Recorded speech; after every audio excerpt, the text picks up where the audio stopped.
ብዙ መናገር ይችል ነበር። አሁን ግን መናገርን ለምን አልተናገርም ይሉኛል። አልናገርም እባካችሁ ተውኛው። እኔ ወደ ስራው እንጂ አሁን ወደ ወሬው ባልገባ ደስ ይለኛል። ወደ ስራ እንግባ ካላችሁ እንግባ፣ እንስራ። ምን እንስራ እንበልና እንመካከር። ቤተክርስቲያኒቱን እንዴት እናሻግራት ካላችሁ ነው እኛ ፊት ለፊት እንቁም። በዚች እናት አንጋፋ ኦርቶዶክሳዊ ተዋህዶ ቅድስት ቤተክርስቲያን አፉን ያልከፈተ እጁን ያልሰነዘረ የለም። ሳይናገሩ መስራትን መልመድ አለብን። እኛ ተናግረን የማንፈራ ከሆነ ብዙ ብለን ምንም እንዳላልን ከተቆጠርን ምንድነው የነገር ልምምዱ? ተው ልማዱ ነው ይለፍልፍ።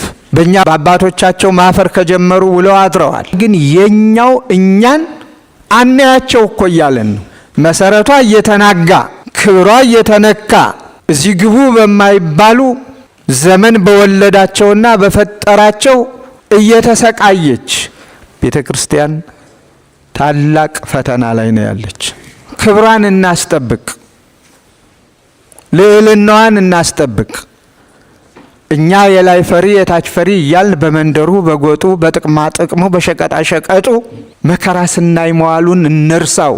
አብያተ ክርስቲያናት ሲቃጠሉ በታሪካችን ውስጥ እንደዚህ ታላላቅ ገዳማት አድባራት ክፎች ተነስተው ሲያቃጥሏቸው እኔም አብሬ ብለው እኮ እየገቡ የተቃጠሉ ወገኖች አሉ። ሲኖዶሱ ይድረስ ከላይ እስከ ታች በመናበብ አስፈሪ በሆነ መልኩ ግርማ በተጎናጸፈ መልኩ የማንንም ማንን ሳይነኩ ሳይገፉ የራስን ክብርና መብት የመጠበቅ የማስጠበቅ ክርስቲያኖች የተሳደዱበትን መምራን የተገፈተሩበትን የምእመናንን ክብር እንጠብቅ እናስጠብቅ።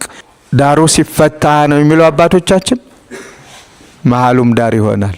ክርስቲያኖች በዋሉበት ማደር ተስኗቸው ባደሩበት መዋል ተስኗቸው ተፈናቅለው መተው ግዴለም ዝም በል በሚል ሳይሆን አይ ብሎ ብዙ በመለፍለፍ ሳይሆን ትንሽ በመናገር ብዙ በመስራት ግን በየሚዲያው መፈከሩ ምን ትርጉም አለው? እኔም ብዙ ተናግሬ ነበር። አለ እየተባለ ቅብብሎች ነው የማየው እንጂ ትርጉም ሲያመጣ አላየሁትም። ትርጉም በሌለው ላይ ደግሞ 10 ጊዜ ድሪቶ መደረት ትርጉም የለውም። በትልልቅ ቦታዎች የተቀመጥን ልበል ግዴለሾች በሆንበት ሰዓት በየመንገዱ ያሉ መንገድ አዳሪዎች የተባሉ ስነ ምግባር የጎደላቸው የሚመስሉ ሃይማኖት ግን በውስጣቸው ያለ ለሃይማኖታቸው ራሳቸውን እንዴት አሳልፈው እንደሰጡ ቤተክርስቲያናቸውን እንዴት እንዳስጠበቁ አይተናል።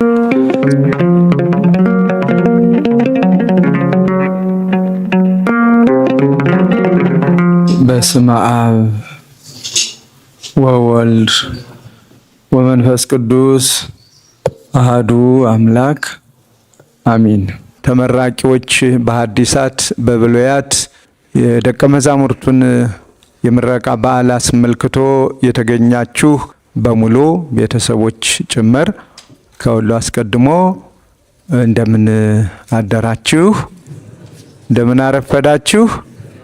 አምላካችን እግዚአብሔር ስሙ የተመሰገነ ይሁን እያልኩ በተለያዩ የሙያ ዘርፎች ወጥታችሁ ወርዳችሁ ደክማችሁ ሁሉን ታግሳችሁ ችላችሁ እግዚአብሔርም ከናንተ ጋር ሆኖ ለዚህ የምረቃ በዓል ስላደረሳችሁ ደቀ መዛሙርቱ መጀመሪያ የጠበቃችሁ ለዚህ ደረጃ ያደረሳችሁ እግዚአብሔር የተመሰገነ ይሁን እያልኩኝ እንኳን ደስ አላችሁ፣ ደስ ይበላችሁ።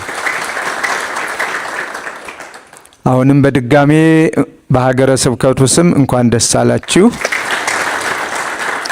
እንኳን ደስ አላችሁ። መልእክቱ ተነግሮናል። በክቡር ስራ አስኪያጁ ባጭሩ ተነግሮናል። የሰማነውን በልቡናችን ያሳደረብን። ሁሉም ባለቅኔዎች ብትቀኙ፣ ሁሉም ደግሞ የሚመለከታቸው የማሰልጠኛውም ኃላፊ ሊቀ አእላፍ የአብነት መምህራኑ በብሉያት በሐዲሳት ደክመው ለብዙ ዘመናት ያስተማሩ ቢናገሩ መልካም ነበረ። የሆነ ሆኖ ግን ከሰዓት አኳያ ጊዜው ሊፈቅድልን ስለማይችል ጠቅለል ባለ መልኩ እንድናልፍ ተገደናል። ሁሉም በመርሃ ግብር ስለሆነ የሚከናወነው አሁን ባለቅኔ ተቀኝተው ሌላው ደግሞ ለመጨመር ሲሉ ይቀመጡ ነው ያልኖት። ይቅርታ ያድርጉልን፣ ወደን አይደለም። ምክንያቱም እንዲህ ከተለመደ ሁሉም እየተነሳ መርሃ ግብር የሚባለው ነገር እዚህ ግቢ ላይ ይኖር ይችላል። ስለዚህ ሁሉም ነገር መከናወን ያለበት በመርሃ ግብር ብቻ መሆኑን እንድንለምደው ከሚለው መንፈስ ነው። በዚያው አጋጣሚ ባለቅኔውን እያመሰገንኩኝ ግን ለባለቅኔዎች አንዲት አጭር መልእክት፣ ጥሩ ነው፣ ምስጢሩም ደስ ይላል፣ ስታቀራረቡት ደስ ይላል፣ ውዳሴውም ደስ ይላል። ጠልፎ ካልጣለ ጠልፎ የሚጥል ከሆነ ደግሞ ያስከፋል። ግን አንድ ነገር ላይ እንደው የማይነጻጸር ባናነጻጸር፣ ለባለቅኔዎች የማይነጻጸር ባናነጻጸር። ድኩሙን ከኃያሉ ጋር ማነጻጸር ከባድ ነው። በእርግጥ ኃያሉ ኃያል ነው፣ ቢያሸንፍ ላይደነቅ ይችላል። ድኩሙ አሸናፊ ሆኖ ሲገኝ ቢደነቅ ምንም ማለት አይደለም። እግዚአብሔርን ከፍጡር ጋር ማነጻጸር ግን ከሁሉም በላይ የከፋ ነው። እግዚአብሔርን እንደ እግዚአብሔርነቱ ለባህሪው የሚስማማውን ክብርና ውዳሴ አቅርበን እሱ የፈጠረውን ፍጡሩን ደግሞ በአቅሙና በመጠኑ በልኩ ብናመሰግነው ጤናሞች እንሆናለን። እና አንዳንድ ጊዜ ክፉ ልማድ የሚባል ታውቃላችሁ? ክፉ ልማድ ያም እውነት እየመሰለው ተጠልፎ የሚወድቀው ብዙ ነው። አንድ ደካማ ፍጡር እንዴት ከእግዚአብሔር ጋር ይመሳሰላል? ጨርሶ የማይታሰብ የማይሞከር ነው። ስለዚህ እግዚአብሔር ደካማውን ስላጸናው፣ ብርታት ስለሰጠው፣ በእሱ አድሮ ስራ ስለሰራ እግዚአብሔርን እናመስግነው። ያንን ሰው ደግሞ በመጠኑ ማመስገን እስካለብን ድረስ የእግዚአብሔርን ትእዛዙን ጠብቆ ሕጉን አክብሮ ኃላፊነቱን በመወጣቱ እናመስግነው። መልካም ነው፣ ይገባል። በየዘርፉ ወጥተው ወርደው ላስተማሩ መምህራን ቀለብ ስፈሩልን፣ ምን አድርጉልን ሳይሉ በነፃ የተሰጡትን በነፃ ያስተማሩትን በመጠናቸው እናመስግናቸው። ይህን ብናደርግ እግዚአብሔርም ደስ ይሰኛል። ሁላችንም በአቅማችን በመጠናችን በተሰጠን ነገር እግዚአብሔርን ልናመሰግነውም እንችላለን። እና አንዳንድ ጊዜ በሊቃውንቱ እንደው ምስጢር ከተሳበ ከተጎተተ ዝም ብለን የማይወጣው አየራት እንወጣና ከዚያ ያለ መሰላል ደግሞ ለመውረድ ከባድ ነው። መውጣት ይቻል ይሆናል አንድ ነገር ላይ እንደምንም እያሉ መውጣት ይቻላል። እዚህ ዛፎቹም ላይ ምንም ላይ ሲወርዱ ግን ከባድ ነው፣ በጣም ይርቃል። እና ይህንን አደራ ለማለት እፈልጋለሁ። ሌላው የዕለቱ ደቀ መዛሙርት ተመራቂዎች፣ ቅድም የተነበበውን ወንጌል ለእናንተ አላብራራላችሁም። ምክንያቱም አምልታችሁ አስፍታችሁ አመስጥራችሁ የራቀውን አቅርባችሁ አዛምዳችሁ ተምራችሁታል፣ ልታስተምሩትም ተዘጋጅታችኋል። እነሆ በእግዚአብሔር ቤት መርቀናችኋል ብለን ልንመርቃችሁም እዚህ ዕለት እግዚአብሔር አድርሶናል። በዚህ ምንባብ ውስጥ ሁለት ነገሮችን አትርሱ። እንደ በጎች በተኩላዎች መካከል መላክን ተልእኳችሁ እንደ በጎች በተኩላዎች መካከል። ስለ በግና ተኩላ ማብራራት አይጠበቅብኝም። ተኩላ ተኩላ ነው፣ በግም በግ ነው። ስለዚህ በተኩላዎች መካከል የተገኙ በጎች እድል ፈንታቸው ምን እንደሆነ ለእናንተ አሁንም መንገር አያስፈልገኝም። ስለዚህ ብልህነት ተነግሮናል። ብልህነት፣ የዋህነት ሁለቱን በደንብ አድርጎ ሰንቆ መያዝ። ብልህነትን ከተጠቀሰው አርዌ፣ የዋህነትንም ከተጠቀሰችው የዋሂት ርግብ፣ እነዚህን ምሳሌ አድርጎ መውጣት መውረድ መድከም ይጠበቅባችኋል። ሌላው ሁለተኛው ከዚሁ ላይ ከተሰጠን መልእክት አንዱ ከክፉ ሰዎች ተጠበቁ ነው። ዛሬ በዘመናችን ሁለቱም ሰልጥነዋል። ክፉ ሰዎችም ክፋታቸው ጨምሯል። ክፉዎች የምንላቸው የክፉ ክፉዎች ሆነዋል። በጣም ክፋታቸው ጨምሯል። ተኩላዎችም በዚያው ልክ። ስለዚህ በእነዚህ በሁለቱ መካከል እስከሆነ ድረስ ስምሪታችሁ፣ ጉዟችሁ መሰናክሉ ከባድ ነው ማለት ነው። ፈተናው ከባድ ነው ማለት ነው። ለዚያውም ደግሞ በአቋሙ፣ በመልኩ፣ በጠባዩ ተኩላ ሆኖ በመጣ መልካም ነበረው፣ ግን አይደለም። የበግ ለምድ የለበሱ የተኩላ ጠባያቸውን የሰወሩ በጎችን የሚመስሉ ግን ጥፋታቸው ተኩላዎች ከሚያጠፉት በላይ የሚያጠፉ በእነዚያ መካከል ነው የምትሄዱት። አማኝ የሚመስሉ ከእምነቱ ውስጥ የሌሉ፣ የዋሃን የሚመስሉ የዋህነት የሚባለው ነገር በውስጣቸው የሌለ፣ እነዚያን ለማስተማር፣ እነዚያን ለመመለስ፣ እነዚያን ለማጽናት ስትጓዙ ከባድ ነው። ይህንን ማወቅ መገንዘብ ግድ ይላል።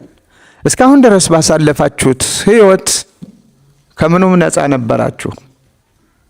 ረሃቡን ታግሳችሁ፣ ጥሙን ታግሳችሁ፣ ርዛቱን ታግሳችሁ፣ ደዌውን በሽታውን ታግሳችሁ፣ ሳሊለነ ቅድስት በማለት በጠዋት በማታ ዓላማችሁ ብቻ እንዲሳካላችሁ ሁሉንም ነገር እንደምንም ሳትቆጥሩ የተማራችሁትን እየቀጸላችሁ የቀጸላችሁትን መልሳችሁ እየከለሳችሁ እግዚአብሔርን ለማገልገል ከእውቀት ወደ እውቀት ለመሸጋገር ሐሳባችሁ ይህ እና ይህ ብቻ ሆኖ ቆይታችኋል። ከዚህ በኋላ ግን እሱ አይደለም የሚጠብቃችሁ። አንድ ሰው እንደ ኗሪ የሚያስፈልጉት ነገሮች አሉ። ከመጠለያ እስከ ዕለት ጉርስና እስከ ዓመት ልብስ፣ እነዚያንም ማሰብ ሌላ ነው። እስከ ዛሬ ድረስ ያለ ሰቀቀን ተማሪም ለምኖ አመጣ፣ ራሳችሁም ለመናችሁ፣ ቤተሰብም ረዳችሁ አሳልፋችሁታል።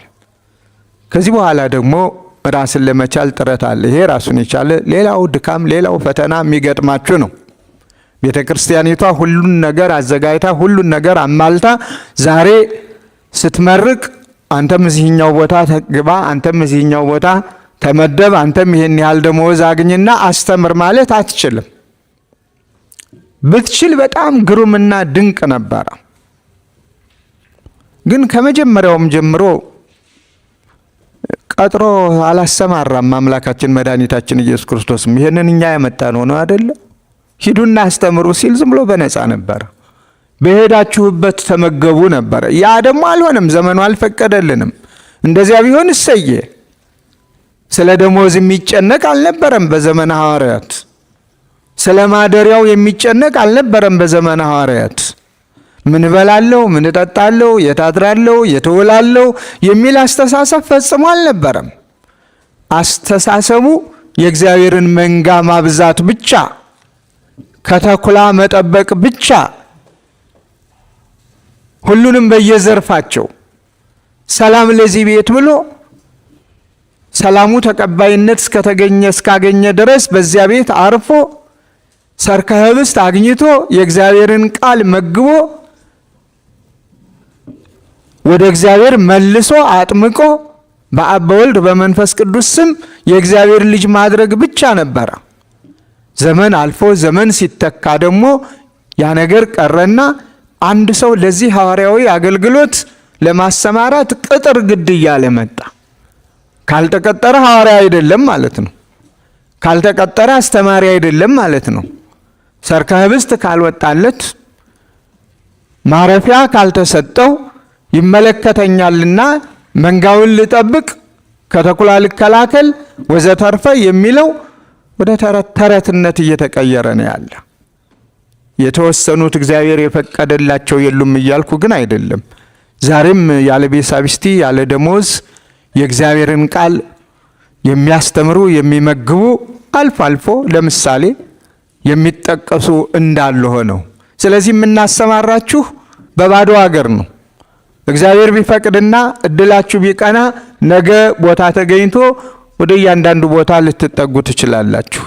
ስለዚህ ፈተናው ዛሬ ከነበራችሁበት የመማር ሕይወት የባሰ ነገር ይገጥማችኋልና የዋህነትን ሳትንቁት ሳታቃልሉት የዋሂቷን ርግብ የጠበቀ የመገበ እግዚአብሔር ደግሞ እናንተንም እንደሚመግባችሁ በማመን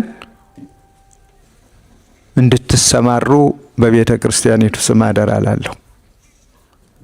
ሌላው ዛሬ በዚች እናት አንጋፋ ኦርቶዶክሳዊት ተዋሕዶ ቅድስት ቤተ ክርስቲያን አፉን ያልከፈተ እጁን ያልሰነዘረ የለም። ቢፈልግ ባህር ሆኖ ሊያሰጥማት፣ ቢፈልግ ማዕበል ሆኖ ሊገፋት ሊገፈትራት፣ ቢፈልግ ስም አጠራሯን ለማጥፋት የማይጥር የለም። ሁሉም ይሞክራል።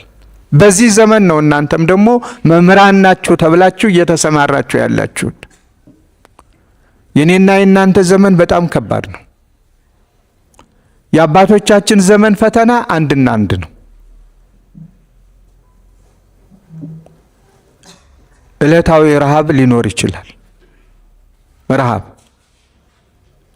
በእንተ ማርያም ተብሎ በሚገኝ ቁራሽ መኖር፣ አለበለዚያም ተሰፍራ ተለክታ በተሰጠቻቸው መሬት አርሰው ቆፍረው ራሳቸውን መርዳት፣ ወይም የማርያም ባርኪ ተብሎ ከተሰበሰበው እንዲሁ ለመኖሪያ ያህል ከተሰፈረችላቸው ቀለብ ታግዘው መኖር፣ ያ ነበር ፈተናቸው።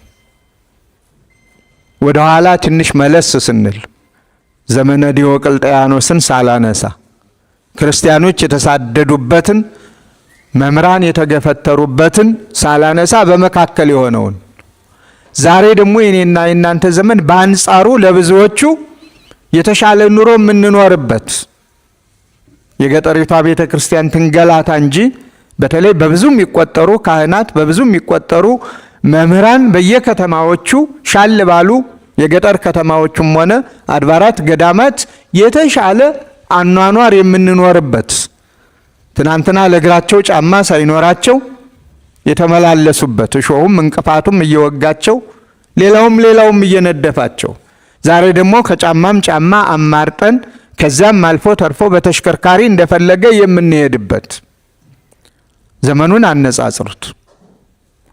አሁን የኔና የእናንተ ፈተናው ከበድ የሚያደርገው ምን ብዬ ልግለጸው?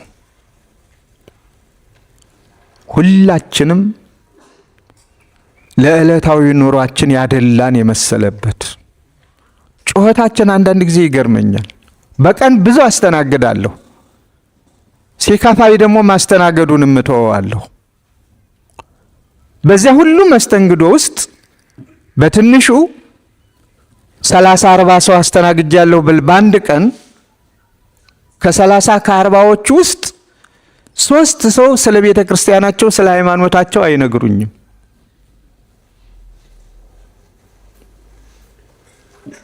ከ40ው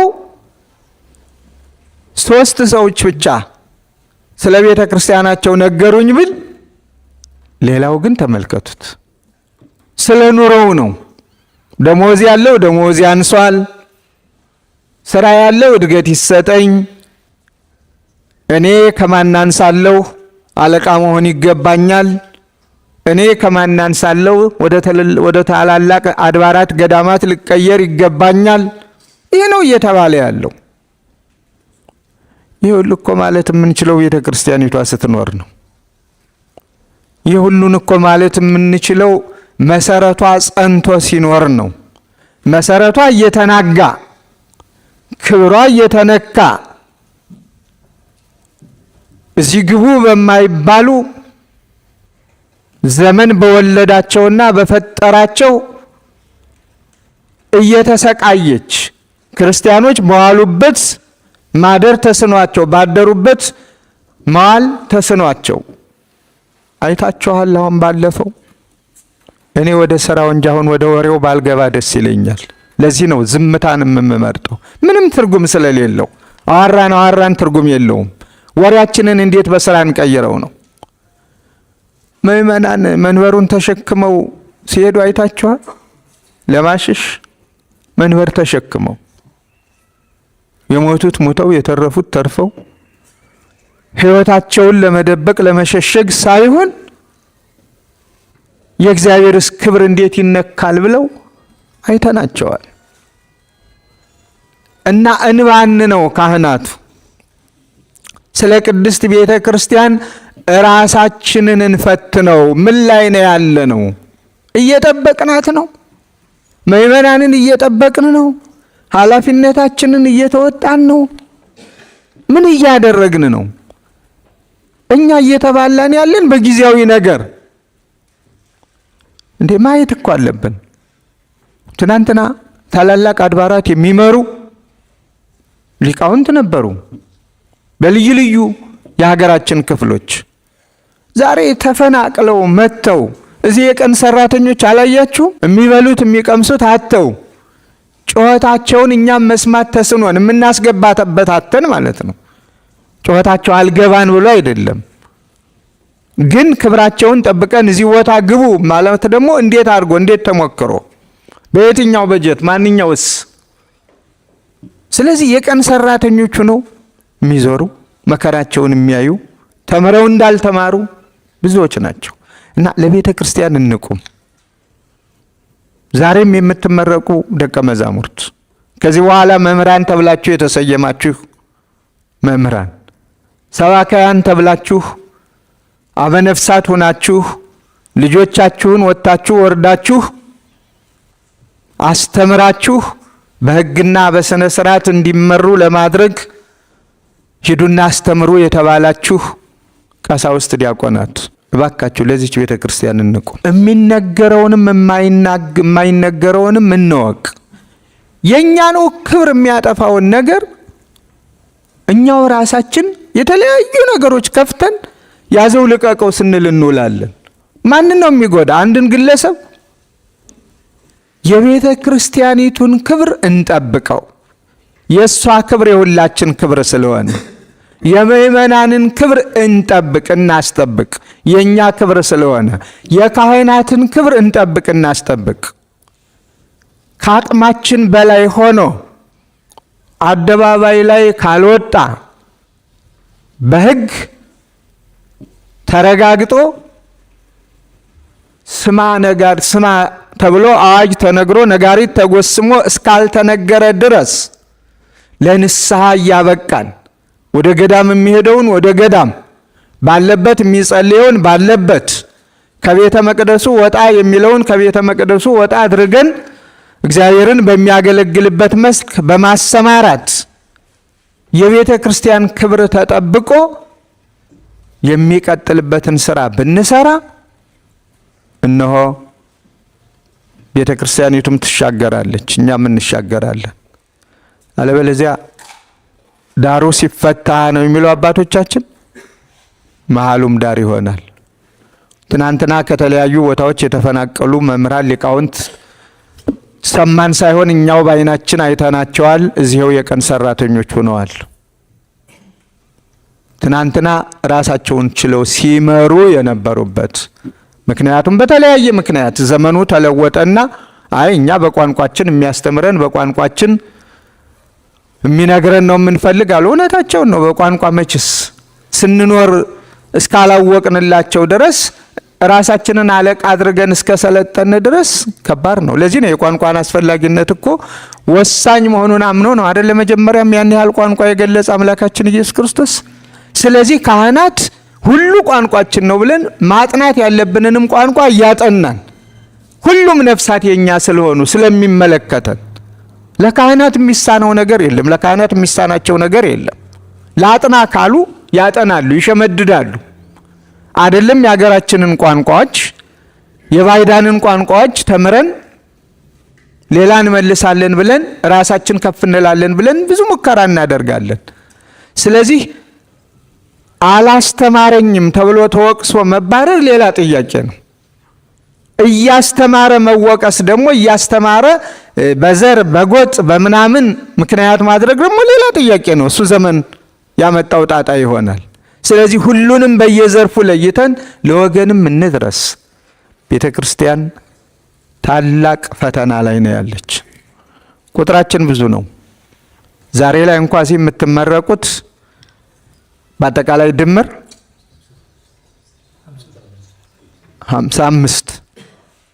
55 ደቀ መዛሙርት በብሉያቱ በሐዲሳቱ እንዲሁም ለ6 ወራት በተሰጠው ስልጠና ከሰልጣኞች ጋራ 73 ይቅርታ እና 73ቱ እንደው ከልብ ብትነሱ ባህር ዳር ሀገረ ስብከትን አይደለም ሌላ ተሻግራችሁ አትሄዱም? ሰሜን ጎጃምን አትጨምሩም? 73ቱ ልብ አድርጉ። ግን ምኞታችን ፍላጎታችን መጀመሪያ አይደለም በነፃ ገና ስራ ሳይመደቡ ስራም እንኳ እዚህ ጭራቅ ብላችሁ ሂዱና አገልግሉ ትንሽ ቢባል በፍጹም አሁን አለቃ የምንሾመው ወጥተናል። ወዚሁ ቅርቡ ላይ 50-60 ኪሎ ሜትር ላይ አለቃ ለማድረግ እንኳ ተቸግረናል። የለም ከዚህው ተጻነፍስ የዚህው ባህር ዳር ላይ ባህር ዳርም እኮ እንደው እዚህ አለ አይደለ 7 አመት ሂድ ቢሉት ይሻይል ወደዚህም ወደዚያም ሂድ ቢሉት ለምን እዚህው እዚያም ያሉት ጠዋትም ማታ መቼ ነው የምንመለስ? አባ እንደኛም ወደ መሃል እንግባ እንጂ ማንን አፈናቅለን ማንን እንመልሰው? እና ከባድ ፈተና ላይ ነው ያለ ነው። ብዙ መናገር ይችል ነበር። አሁን ግን መናገርን ለምን አልተናገርም ይሉኛል። አልናገርም እባካችሁ ተውኛው። ወደ ስራ እንግባ ካላችሁ እንግባ፣ እንስራ። ምን እንስራ እንበልና እንመካከር። ቤተ ክርስቲያኒቱን እንዴት እናሻግራት ካላችሁ ነው መስዋዕት ከሚከፍሉት ጋራ መስዋዕትነት ከሚከፍሉት ጋራ ምንድነው የሚባለው? መስዋዕትነት ከሚቀበሉት ጋራ አብረን እንቀበል። መቼም ተዋጉ አንልም። እሱን የሚሉት ይበሉ። እኛ እንጸልይ፣ እኛ እንዘምር፣ እኛ ፊት ለፊት እንቁም። ተው ማለት ያለብንንም እንበል። ግን በየሚዲያው መፈከሩ ምን ትርጉም አለው? እኔም ብዙ ተናግሬ ነበረ። አለ እየተባለ ቅብብሎች ነው የማየው እንጂ ትርጉም ሲያመጣ አላየሁትም። ትርጉም በሌለው ላይ ደግሞ 10 ጊዜ ድሪቶ መደረት ትርጉም የለውም። ድሪቶ እንኳን ዋጋ አለው፣ ብርድ ይከላከላል፣ የነተበው ይያዛል። የነገር ድሪቶ ግን የትም አያደርስም። ለአንድ ሰሞን ያሟሙቃል፣ ለአንድ ሰሞን ከፍ ከፍ ሊያደርግ ይችላል። አንዱ ሲያመሰግን አንዱ ሲነቅፍ እንደየይዘቱ። አሁን እሱ አይደለም የኛ ስራ መሆን ያለበት። ሳይናገሩ መስራትን መልመድ አለብን። አስከሬን በምንድን ነው የሚፈራው ቢባል በምኑ ነው የሚፈራው? አቤት ወንድምህ አይበልብህና እናትህም ወይ አባትህ ወይ ልጅ ይሁን እቅፍ አድርገህ ስትስመው አባዬ ማየ እናቴ ልጄ አባቴ ወንድሜ ስትለው የነበረው ሞተ ሲባል ተቀርበዋለህ? ብቻውን ከሱ ጋር ትንሽ ቤት ውስጥ ቆይ ብትባል ትቆያለህ? አንዳንድ ደፋሮች ሊኖሩ ይችላሉ፣ ግን ይከብዳል። ለምን? ስለማይናገር ስለማይንቀሳቀስ። ተሎ ብለን ያው ግባተ መሬት ውስጥ ለመጨመር ነው የምንተገው። ግን ያስፈራል። አስፈሪነቱን ተመልከቱት። ስለዚህ እኛ ተናግረን የማንፈራ ከሆነ ብዙ ብለን ምንም እንዳላልን ከተቆጠርን ምንድነው የነገር ልምምዱ? ተወው ልማዱ ነው ይለፍልፍ፣ እሱ አይሰራም። ተወው ያወራ፣ እሱ አይሰራም። ቤት ውስጥ እኮ አንዳንድ እናቶች አይ አባትሽ ልማዱ ነው ዝም በይው አሁን ያልፍለታል የሚሉ እናቶች ገጥሟቸው አያውቁም?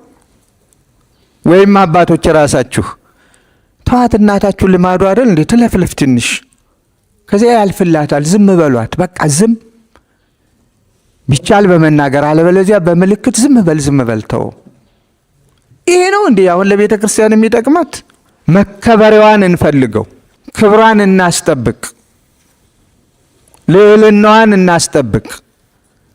እኛ የላይ ፈሪ የታች ፈሪ እያልን በመንደሩ በጎጡ በጥቅማ ጥቅሙ በሸቀጣ ሸቀጡ መከራ ስናይ መዋሉን እንርሳው። ጠላፊዎቹ ብዙ ናቸው።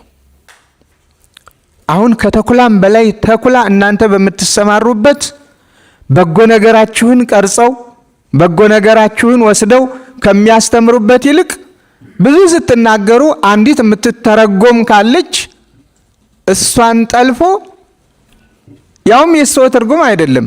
ባለቅኔን ምንድነው የሚባለው? ባለቅኔው ነው የሚፈታው። ሌላው የቅኔው ባለቤት ነው አይደለ? ያሰበበት መንገዱን ማብራራት፣ መተርጎም፣ ማመስጠር ያለበት እንጂ ቅኔ ያውቃለሁ የሚለው ሁሉ ይሄ እኮ ማለቱ ይሄን ማለቱ ነው ብሎ ከተረጎመው ነገር ተዘግለባበጠ ማለት ነው። ስለዚህ አሁን ያለው እንደሱ ነው። አስታውሳለሁ ትናንትና ስልጠና ነበር። የአብነት መምህራን የአስተዳዳሪዎች በጣም ደስ የሚል ውይይት ነው ያደረግን። ቤተ ክርስቲያኒቷን ክብሯን እንጠብቅ ነው። አባቶቻችን ደግሞ ይህንን በረቀቀ ምስጢር አስተምረውናል። ግሩም የሆነ ድንቅ የሆነ ስንወጣ ግን ቃላቶቹን ወደ አላስፈላጊ ነገር በመተርጎም የቤተ ክርስቲያኒቱን ክብር የሚነኩ አንዳንድ ሰዎች መልእክት ሲያስተላልፉ ነበር የሚል ሰምቻለሁ። እግዚአብሔር ይማራቸው፣ ይቅር ይበላቸው። ችግር ካለ እንደ ባህር ዳር ብዙ ብያለሁ። መስተካከል ካለበት እባካችሁ የቤተ ክርስቲያኒቱን ክብር ጠብቁና ኖ ከኔ ጋር እንወያይ። መነገር ያለበትን ጨምቀን እናስተምርበት፣ መነገር የሌለበትን በውስጥ ደግሞ የምናርመውን እናርምበት፣ የምናስተካክለውን እናስተካክልበት፣ ችግሩን እናስወግድበት ነው። ግን ችግሩ እሱ አይደለም። የቤተ ክርስቲያኒቷን ክብር ለመጠበቅ ሳይሆን ደፋ ቀናው በምረዳው ያው የሚፈልጉትን ለማግኘት ሊበሏት ያማራቸውን አሞራ ጅግራናት ማለት የተለመደ ጠባይ ነው። ያለነው ዋጋ እየከፈልን ሳይሆን እየተቀበልን ብቻ ነው። ስለ ኑሯችን ብቻ ተጨናቂዎች ሆነናል። ለዚህም ነው መናናቆ የተፈጠረ። ትናንትና ነበር አይደለም ማዋራ፣ እኔው ራሴ ምስክር ነኝ። ከነመላከ ሰላም ጋራ ምዕራብ ጎጃም እያለን ደጋውን፣ ቁልቁለቱን፣ በረሃውን እንሄድ ነበር። ብዙ የሚከድበት መንገድ ስለነበረ እኛ እናቶች አባቶች መኪናዋ የሄደችበትን አፈር ጎማዋ የረገጠውን እያነሱ የሚቀቡ በዓይናችን አይተናል። አባት ላይ ማደርሶ መባረክ ደግሞ ሌላው መታደል ነው ብለው የሚቆጥሩት በረከት ለማግኘት ልብስ ለመንካት ለመዳሰስ መከራ ያዩ እናቶች አባቶች አይተናቸዋል። ወደ ትናንትና ወዲያ ስንሄድ ደግሞ ሌላ ይሄ እኔም በዘመኔ ያየሁትን ነው።